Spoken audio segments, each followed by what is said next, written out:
السلام علیکم دوستو، ڈیوڈ می میں خوش آمدید۔ امید ہے آپ سب خیریت سے ہی ہوں گے۔ میں نے پچھلی ویڈیو میں آپ کو بتایا تھا کہ PIA کا بوئنگ 720 اغوا کر لیا گیا تھا۔ میری آج کی ویڈیو اسی اغوا ہونے والے جہاز کے بارے میں ہے۔ یہ بات ہے 3 مارچ 1981 کی، جب PIA کا بوئنگ 720 کراچی سے پشاور کے لیے اڑا۔ اس جہاز میں 132 مسافر اور 9 عملے کے بندے موجود تھے۔ اڑان بھرنے کے کچھ ہی دیر بعد 3 مسلح افراد کاکپٹ میں داخل ہوئے اور جہاز کو زبردستی کابل کی طرف مڑوا دیا۔ انہوں نے اس طیارے کے بدلے صدر ضیاء الحق سے اپنے 90 قیدی ساتھیوں کی رہائی کا مطالبہ کیا۔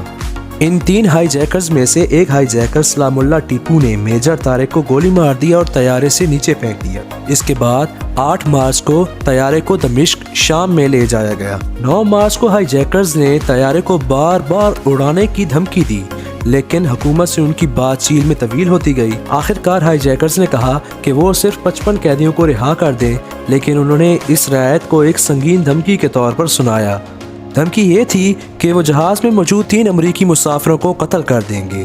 اس سے امریکہ اور پاکستان کے حالات خراب ہو سکتے تھے، لہٰذا صدر ضیاء الحق کو یہ مطالبہ ماننا پڑا اور قیدیوں کو رہا کرنا پڑا۔ لیکن پاکستانی حکام نے کہا کہ وہ 55 میں سے ایک کا سراغ نہیں لگا سکے، اور کچھ لوگ ایسے بھی ہیں جو پاکستان کو نہیں چھوڑنا چاہتے۔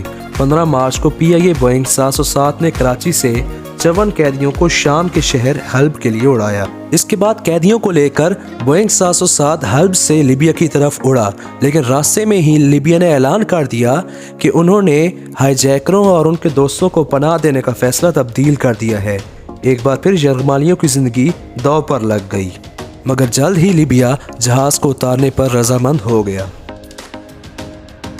اسی طرح PIA بوئنگ 707 کے ذریعے شام میں پھنسے مسافروں کو واپس پاکستان لانے کا پروگرام بنایا گیا۔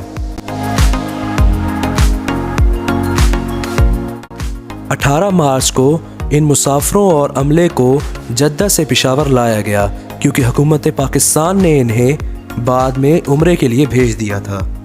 یہ اس وقت کی سب سے بڑی ہائی جیکنگ تھی اور یہ تقریباً 13 دن جاری رہی۔ اپریل 1981 میں یہ جہاز گراؤنڈ کر دیا گیا اور اسے کراچی جبیس فن لینڈ میں نمائش کے لیے رکھ دیا گیا۔ کچھ عرصے بعد اسے پاک سے ہٹا دیا گیا اور دھاتی ڈیلروں کو فروخت کر دیا گیا۔ ہائی جیکنگ کے وقت جہاز میں موجود عملے کو مختلف ایوارڈ سے بھی نوازا گیا۔ آج کے لیے اتنا ہی۔ اگر آپ کو ویڈیو پسند آئی تو ویڈیو کو لائک کریں اور چینل کو سبسکرائب کریں۔ اپنا خیال رکھیے گا۔ شکریہ۔ خدا حافظ۔